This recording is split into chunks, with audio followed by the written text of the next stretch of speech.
ব্রাহ্মণবাড়িয়ার আশুগঞ্জ মোকামে সরবরাহ ঘাটতি, ঊর্ধ্বমুখী সব জাতের ধানের দর, যার নেতিবাচক প্রভাব পড়ছে চালের বাজারে। ব্যবসায়ীরা বলছেন খুচরা পর্যায়ে আরও বাড়বে চালের দাম, তবে বিদেশ থেকে চাল আমদানির পক্ষে নন মিল মালিকরা। বিস্তারিত জানাচ্ছেন পূর্বাঞ্চলীয় ব্যুরো প্রধান পীযূষ কান্তি আচার্য। পূর্বাঞ্চলের সবচেয়ে বড় এই মোকামে হাওড়াঞ্চলের কৃষকদের ধান এনে বিক্রি করেন ব্যবসায়ীরা, যা জেলার 250 চালকলে ধানের যোগান দেয়। মোকামে বর্তমানে যে পরিমাণ ধানের সরবরাহ তা চালকলগুলোর চাহিদার তুলনায় কম। বর্তমানে বিআর 28 ধান 1430 টাকা মন, 29 ধান 1390 টাকা এবং মোটা ধান কেনাবেচা হচ্ছে 1270 টাকা মন দরে। অ্যান্টিব্যাকটেরিয়াল অ্যাডিটিভ যুক্ত সেরা ওয়াটার ট্যাঙ্ক বিশুদ্ধ পানিতে ব্যাকটেরিয়া জন্মাতে দেয় না।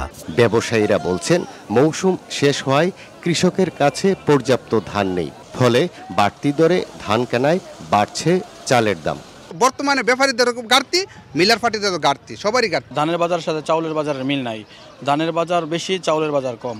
সার্বিক পরিস্থিতির প্রভাব পড়ছে চালের বাজারে। বর্তমানে 50 কেজির বস্তা বিআর 28 চাল 3000 টাকা এবং 29 চাল কেনাবেচা হচ্ছে 2800। চালের দর বৃদ্ধিতে মিল মালিকদের দায়ী করছেন খুচরা ব্যবসায়ীরা। বাংলাদেশের যারা মিল পার্টি ব্যবসায়ী আছে তারা খালি সুযোগ খুঁজে কখন ইন্ডিয়ান চাউল বন্ধ হবে, যখনই বন্ধ হবে তখনই দাম বাড়াই দেয়। গত মাসে যে দামে কিনেছিলাম এই মাসে কিছুটা চালের দাম বাড়তির দিকে আছে। সীমিত আর মানুষ, তাদের জন্য এই বাজারটা একটু বেশি মনে হইতেছে।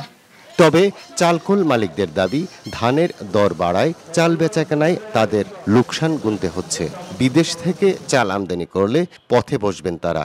দেশে যে পরিমাণ ধান চাউলের উৎপাদন হয়েছে, আমার মনে হয় বাহির থেকে চাউল আনার কোনো প্রয়োজন নাই এবং সরকারের কাছে প্রচুর পরিমাণে রেকর্ড পরিমাণ মজুদ আছে। পীযূষ কান্তি আচার্য, এটিএন নিউজ, ব্রাহ্মণবাড়িয়া।